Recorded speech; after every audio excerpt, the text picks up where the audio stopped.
with no canvas. Subscribe right now. Okay, this will be part 4 of the same evening. Mike Matthews, Lou Fifield there.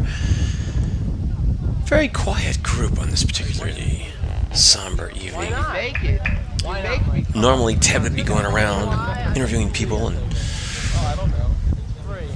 having all kinds of goofy fun times, and my roommates would be joining in.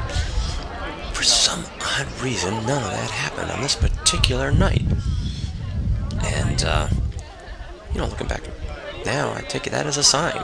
Back then, I didn't think anything of it. I just went about my regular life. See, there's Tom again. He's in a particularly unusual mood tonight. And, Tom only, we only did music and things like that together. But he was very creative. He's just in a strange mood this night.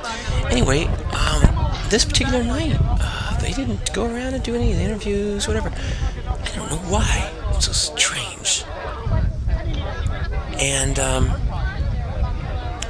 I look at it and I say, well, I know why. Because later, 23 years later, I was going to look at this and say, I want to have a blank canvas to inject my thoughts onto. And there it is.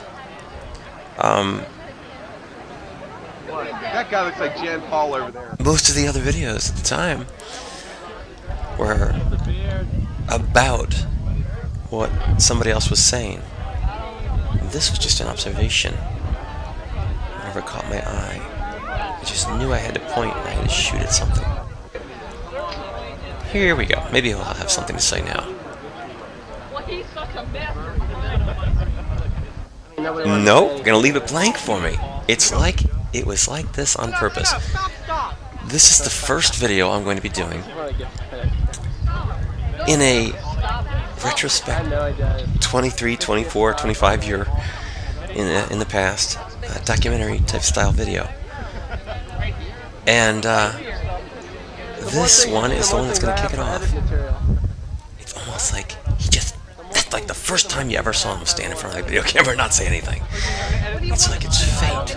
He just did that so that I would have this whole video just without them doing their thing. And, sometimes it takes an artist half a lifetime to see these types of signs. And when life just comes at you with so much more meaning when you look back, but you had to do it in the first place. You had to have this going in the first place to get to this stage. It just makes you realize when you hear things like chance favors the prepared mind, or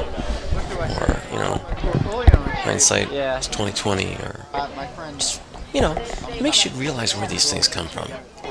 Life experience can lead to wisdom, insights, things of that nature, but it doesn't have to. But if you're searching, if you're struggling, if you're studying, if you're growing, if you're exercising your mind and your artistic muscles, even if you don't know what you're doing, if you're enthralled, if you must do something, something's got to come out of it.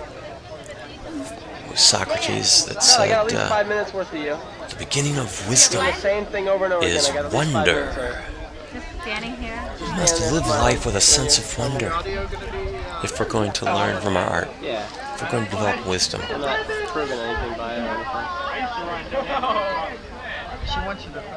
I think one of the things that makes an artist different than a regular person is that they have a sense of wonder. They don't know what they're going to do to capture that sense of wonder and share it with others. Some are successful in their attempts. Some benefit others while they do it. Some only benefit themselves. Some become lost. Who knows what happens to everyone? But they have a sense of wonder. They want to express it. They want to express it with whatever types of mediums, thought processes that they might have. And in the expression of that art, and the transference of what they've expressed to another individual, in my point of view, that's what art is. Now, some people would say art is just the art process is that if it's happening in the artist, it's still art. And yes, certainly, yes, absolutely, because that person will take what he's gotten and transfer it onto others in some way or another. But it might be transferred on in an abstract way, maybe a way he's not even aware of. And that leaves the artist powerless to really guide what his art vision is doing. I think, and this is the reason I named myself on the internet Artsy, this is the ultimate power that an artist can manifest in himself. The ability to see and control. A little bit of fun there. That was like the highlight of the evening so far. The ability to see and control. This might just jazz Ted into a comment here. I don't know. Maybe not. The ability to see and control the art and how it's affecting others, as well as just doing it for yourself and your own purposes, is an important aspect of art. It's one that I value, at least, and that's why I call myself Artsy1. Artsy1, S-E-E. I won't do something with something other than a gut hunch, unless I feel it's being productive. This was one of those times it was just a gut hunch.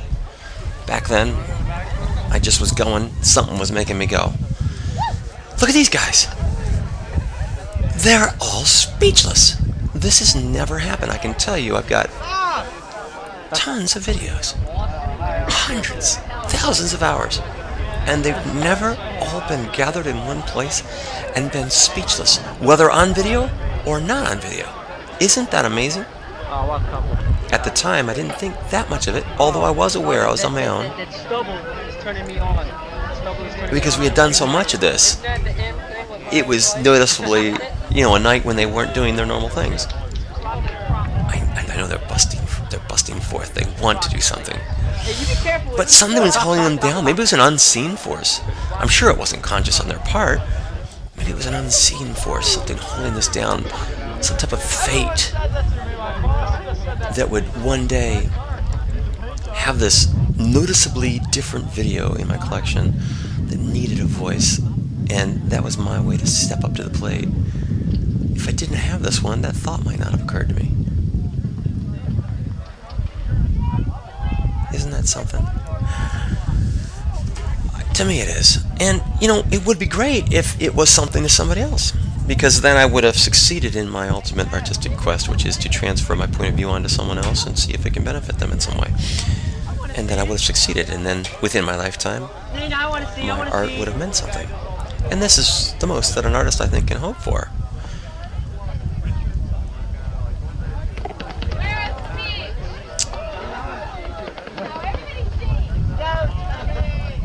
This is really an unusual opening. Everybody's sitting around like that. Just for me, it is, and my group. For everyone else, it probably is normal.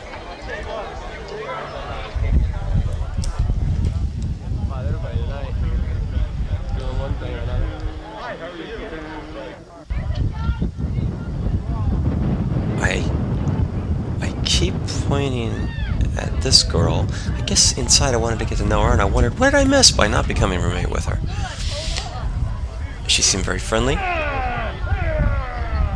very attractive, but like I say, I'd already had my rooming for the next year. The school provides you with lodging initially, or at least it did then, and the second year you have to find your own. So I met Ted and Dan Gorski's 2D class, and you would think if I had an ounce of smarts I would have migrated over to him, but he migrated over to me. Was interested in who I was and what I was about. I guess he just was better at observing. He was more awake, more alive than I. Like I say in one of these earlier videos, if you're following this, we're on, I think, part 4 now, maybe part 5. He had things I didn't have, and I had things he didn't have. He had the ability to observe. He would make a valuable assessment of something and transfer it onto another with his voice. I guess I really valued that.